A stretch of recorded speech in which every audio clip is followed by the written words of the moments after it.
Hey, buddy. So let's have a look at this, right? So I know this is without a ball, but it's really good just to see, right? So we go to like say P2, right, which is shaft parallel to the ground, and we look at both those positions, and we can very easily see that feeling of pointing the lead hand at the ground, right? The wrist of the lead hand at the ground produces a much different club face position. Now, that feel for you might be very, very extreme or exaggerated, but as you can see, it's kind of just, it produces a normal club face position, right? So we've got kind of spine angle and club matching up now, as opposed to it being a little open here, okay? So really good stuff. As we continue to the top, right? I mean, it's not a bad club face at the top, but it is, it is on the open side with that cup left wrist. Okay, definitely tends to steepen from there. Whereas if we go to the top of here, right, again, flat lead wrist and a more neutral club face. Okay, so really good stuff. Now what we can do, mate, is we've got the ability to. Um, it's actually made your hands go a little higher too. If you just notice that, in my opinion. Could be a little bit of camera angle, but to me it looks like the hands have gotten a little higher with you doing that. Again, no golf ball, so it's always hard to compare sometimes. But that you can obviously tell that looks a hell of a lot better, right? And then obviously on the way down, mate, we're allowed to then shallow that golf club because the wrist angles are in a different spot. So that's way better.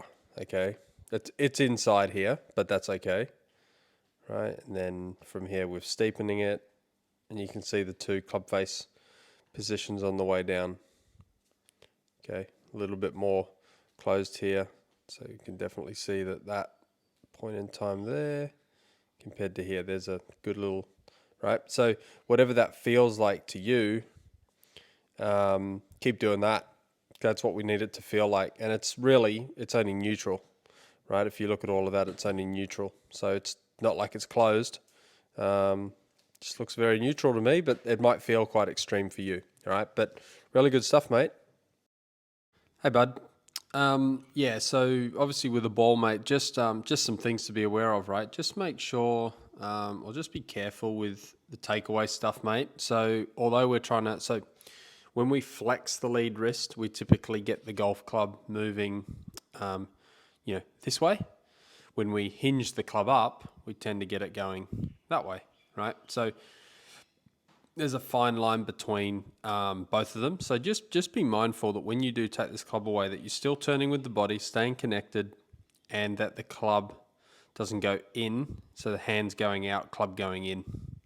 All right. So it's just getting a little bit kind of the hands going out this way, club going in this way. Just be careful of it. I think it's one of those things that once I mention it, you'll probably be more inclined to have a look at it. So just make sure that we're taking the club away, kind of as we normally do, but just kind of feeling like that face is pointing at the ground a little bit more, which is good here. Like I really like what it's looking like here, for sure. All right, so we're matching a lot more now, but yeah, just be mindful of the hands going out and away in the takeaway. Better at the top for sure, and it's actually shallowing now. If you watch where this club goes, okay, so there's like it's a bit of a shallower coming in now. Okay, so the other way I kind of look at this too is like, lead arm parallel to the ground in the backswing. Where's that club pointing? So call it there. Okay, and then in the downswing, where's it pointing? Same position, somewhere around here. So you're pretty much bang on. So you could call it pretty much coming up and down the same plane. So that's pretty good too. But there's still a lack of rotation here. I think you're in a pretty good spot to rotate now. So I think now we kind of do have to work a little bit on the rotational stuff. I'm just kind of looking. Obviously, I still want you to hit this lead wrist hard. I still want you to really focus on that because I think that's one of the things that you're going to have to constantly watch.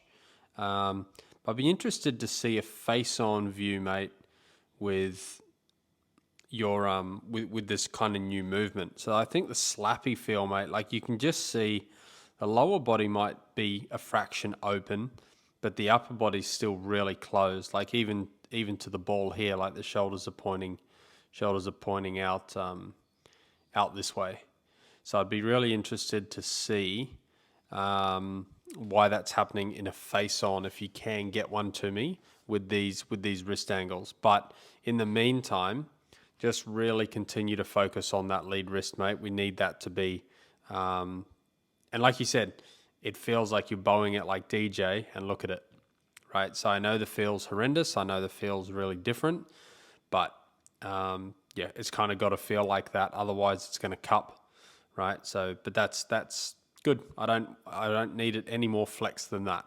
All right. So just keep working on that, and then when you can, send me a face on, mate.